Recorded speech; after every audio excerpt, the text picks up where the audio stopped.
Oke, menurut Bapak Tongam bahwasannya syarat perusahaan yang bisa kita ikuti apalagi yang bersifat online adalah perusahaan yang legal dan logis.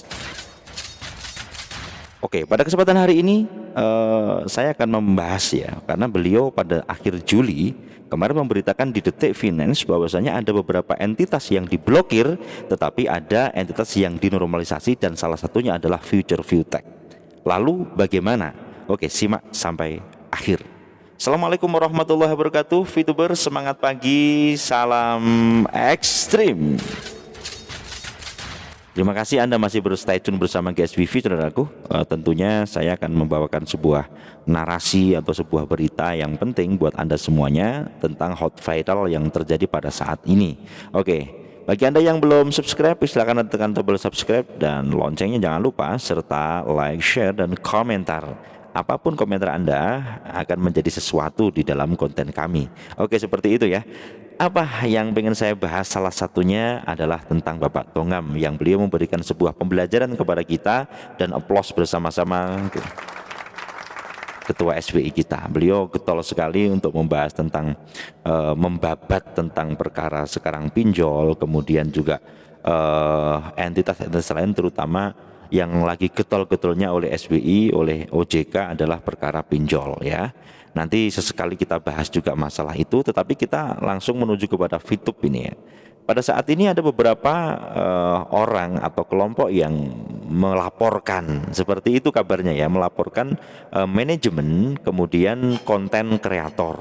Berarti ada banyak sekali konten kreator. Kalau kita lihat konten kreator yang membahas tentang bisnis VTube, Vplus itu ada ratusan konten. Jadi ada kelompok yang melaporkan dengan 7 hal yang bisa membuat Bareskrim menutup VTube dan menangkap manajemen. Seperti ini judulnya, semacam ini. Dan ini menjadi isu yang terjadi pada hari ini, dan dikatakan nanti tanggal 5 ada penyelidikan dan seterusnya.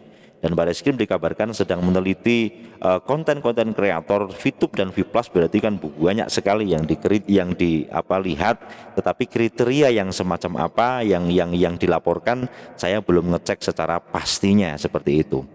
Kemudian kita kembali. Jadi bahasa dari Bapak Tongam ini bahwasanya memang legal dan logis. Beliau mengatakan bahwasanya memang ketika legal itu bisa diperjuangkan. Lah logisnya bagaimana? Logis ini kan dengan pemantauan bersama, baik dari member atau yang mengikuti aplikasi itu ataupun dari SBI yang mengawasi pergerakannya, kan semacam itu secara logisnya. Maka kalau kita melihat dari misalnya lah sekarang ini adalah komunitas cerdas Indonesia atau Vplus. Ya kan, ini yang dibangun beberapa kali secara legal, ini full legal. Inilah salah satu perusahaan yang digandeng oleh VTube untuk berkolaborasi semacam itu. Kemudian secara VTube sendiri, Pak Prabowo kemarin sudah memberikan ibaratnya lah, ketika VTube mau bergerak, itu mereka tidak kowar-kowar di konten. Inilah yang terjadi pada saat ini, dan ini kalau menurut saya arus bawah juga tetap menuntut bagaimana namanya Pak Prabowo, kemudian Pak Wilbert Karimun dan seterusnya untuk tampil segera memberikan sebuah klarifikasi kepada member atau seluruh member. Walaupun saya yakin Anda semuanya sedang sibuk luar biasa untuk mengurus maintenance yang dikatakan di 60 hari minus 10 hari. Jadi 50 hari lagi harapan semua arus bawah VTube on, semacam itu. Tetapi dari apa yang dikabarkan oleh beberapa kreator dan juga beberapa kelompok bahwasanya akan menutup. Nah, ini bahasa ini membuat menutup. Bahwasanya laporan-laporan itu mengarahkan supaya VTube ini ditutup. Nah, seperti itu. Nah, sementara keadaan VTube pada saat ini adalah memang sedang maintenance untuk memperbaiki. Tetapi secara normalitas kemarin di Detik Finance itu dikatakan normalisasi VTube ini bersama 2 entitas lain yang dilaksanakan, itulah dinormalisasi, berarti secara legalnya lulus seperti itu. Nah, tentunya dengan pengkabaran-pengkabaran semacam ini kita harus mencerdaskan diri dalam artian untuk menyimak secara lebih dalam. Dalam artian kalau memang dilaporkan dan seterusnya, lah luar biasa supaya ada evaluasi kepada manajemen Fitub. Seperti itu saudaraku. Itu kabar yang paling penting yang terjadi pada saat ini, dan bahwasanya kita harus tetap ingat pesan Pak Tonggam bahwasanya legal kemudian logis ini harus kita perhatikan supaya kita semuanya dalam melaksanakan investasi, melaksanakan yang bersifat aplikasi kita aman. Seperti itu. Kita ikut sama aturan-aturan yang ada saudaraku. Ini sementara yang bisa saya sampaikan kepada Anda. Nanti akan saya sambung dengan tentang pengertian Fitub sendiri. Kemudian yang kedua adalah tentang yang analisis mereka tentang alasan untuk melaporkan Fitub dan manajemen ini, serta dikatakan leader-leader tingkat atas seperti itu ya, yang saya juga tadi sempat mendengar ada sebut nama ini itu dan seterusnya. Tetapi di sisi lain saya sendiri selaku GSWV yang selalu memberitakan kabar update dari Fitub ya kan, tentang Fitub Fiplas saya akan berikan kabar, tetapi bahwasanya saya membawa arus bawah supaya arus bawah ini tidak ketinggalan informasi yang A1 saudaraku. Jadi intinya seperti itu, dan apapun yang terjadi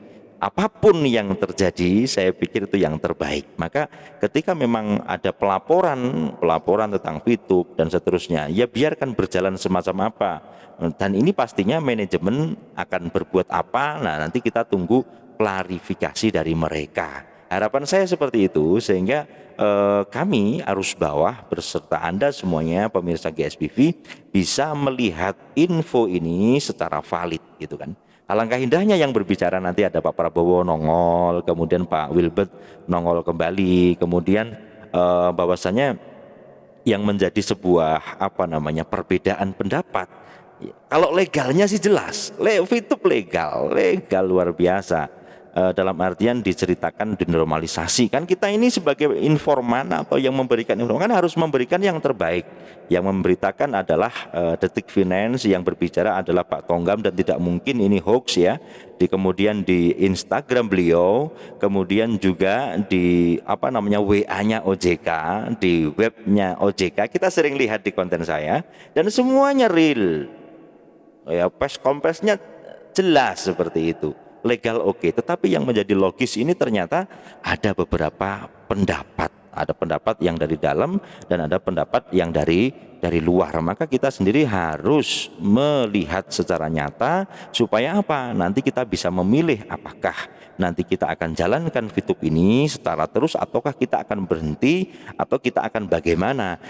Dengan bahan informasi yang komplit, dengan bahan informasi yang lengkap, tentunya yang kami berikan informasi update kepada Anda di GSBV, tentunya Anda akan semakin enak, Anda akan semakin jelas dalam memilih itu sendiri. Itu saudaraku yang dapat saya sampaikan, semoga bermanfaat. Salam ekstrim.